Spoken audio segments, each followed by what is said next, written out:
Bismillahirrahmanirrahim. Assalamualaikum warahmatullahi wabarakatuh. Alhamdulillahi rabbil alamin. Wassalatu wassalamu ala rasulillahil karim wa ba'd. Alhamdulillah, tentu puji syukur kepada Allah Subhanahu wa taala karena diberikannya kita banyak kesempatan, diberikannya kita banyak nikmat oleh Allah Subhanahu wa taala, sehingga alhamdulillah kita bisa menjalankan aktivitas kita dengan penuh harapan semua aktivitas kita mendapatkan ridha dari Allah Subhanahu wa taala. Saudara-saudariku yang insyaallah kita semua berharap sekali lagi kita mendapatkan ridha Allah Subhanahu wa taala, baik di kehidupan dunia ini, terlebih lagi di akhirat nanti insyaallah.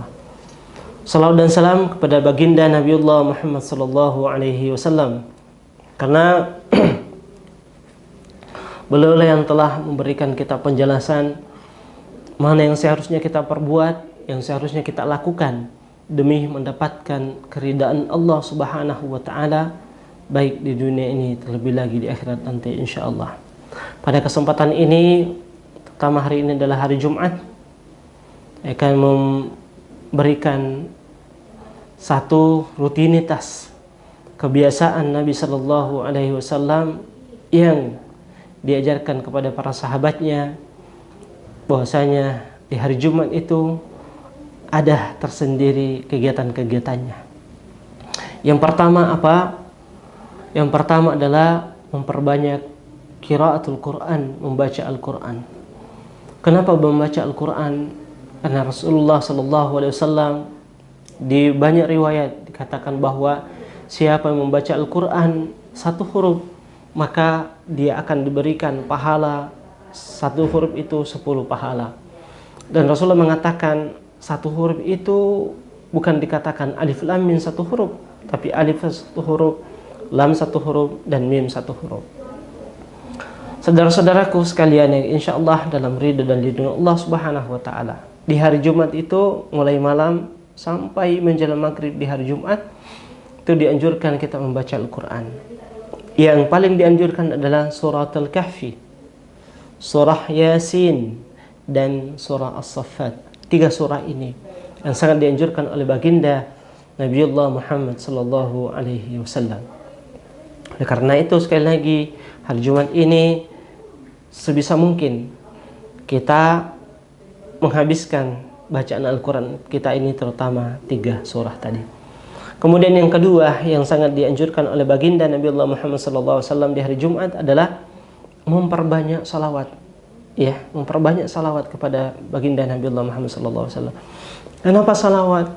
Karena di hadis Nabi Rasulullah mengatakan, "Man shalla alayya wahidan sallallahu alaihi asyara marrat." Siapa yang bersalawat kepadaku 1 kali, maka Allah akan membalasnya 10 kebaikan. Masya Allah, kalau kita bersalawat 1 kali, Allah memberikan kita 10 kebaikan. Siapa yang tidak mau ya diberikan 10 kebaikan? Pasti kalau saya mengatakan siapa di antara kalian yang ingin mendapatkan ridha Allah Subhanahu wa taala, ingin mendapatkan ketenangan, tentu semua kita umat Islam pasti mengangkat tangan. Apalagi kalau dikatakan siapa di antara kalian yang ingin mendapatkan surga Allah Subhanahu wa taala, pasti semuanya mau. Siapa mau kedua-duanya, bahagia dunia akhirat, pasti dua-duanya angkat tangan. Bapak Ibu sekalian, saudara-saudaraku ya insyaallah dalam ridha dan lindungan Allah Subhanahu wa taala, itu yang kedua adalah memperbanyak salawat.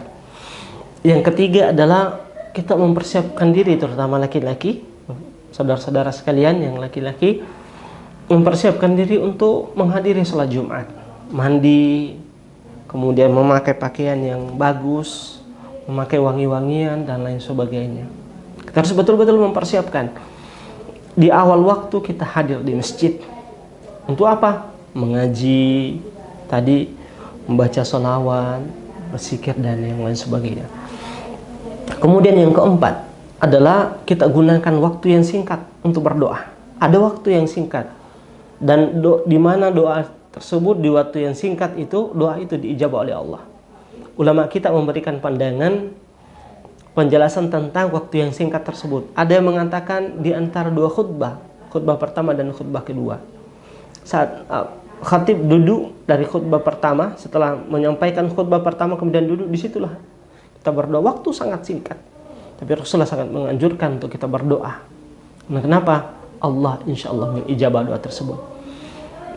Doa yang diajarkan oleh Nabi adalah Allahumma kfina bihalalika an haramik. Ya Allah, cukupkan rezeki yang halal dan jauhkan yang haram. Waghnina dan amal kebaikan, cukupkan dengan amal kebaikan, maksiati, dari kemaksiatan. Wa bifadlika amman siwa, wa bifadlika amman siwa, dan berikan fadilah dari hal-hal yang buruk ya Allah.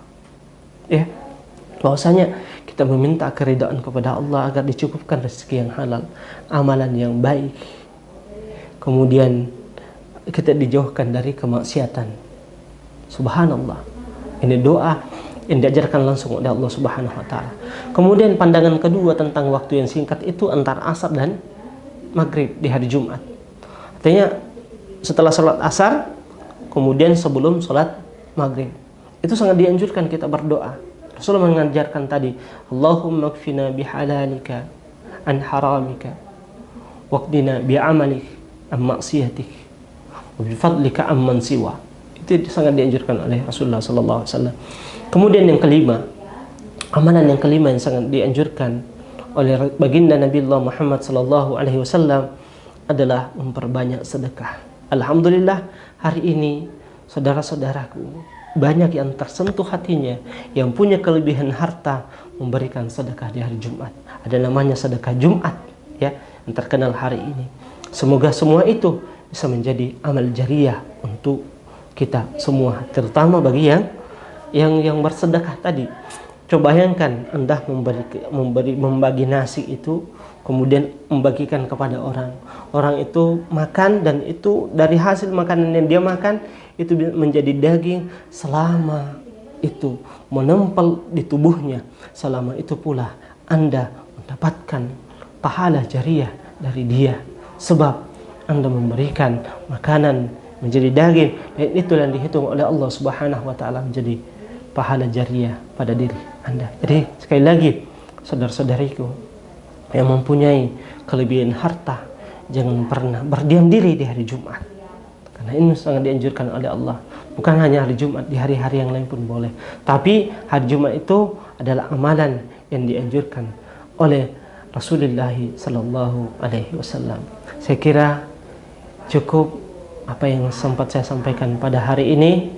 Semoga apa yang saya sampaikan bisa menjadi penyebab kita lebih dekat kepada Allah Subhanahu wa taala, sehingga sekali lagi Allah memberikan ridhonya kepada kita semua, sehingga mampu mendapatkan kebahagiaan baik di kehidupan dunia ini, terlebih lagi di akhirat nanti insyaallah.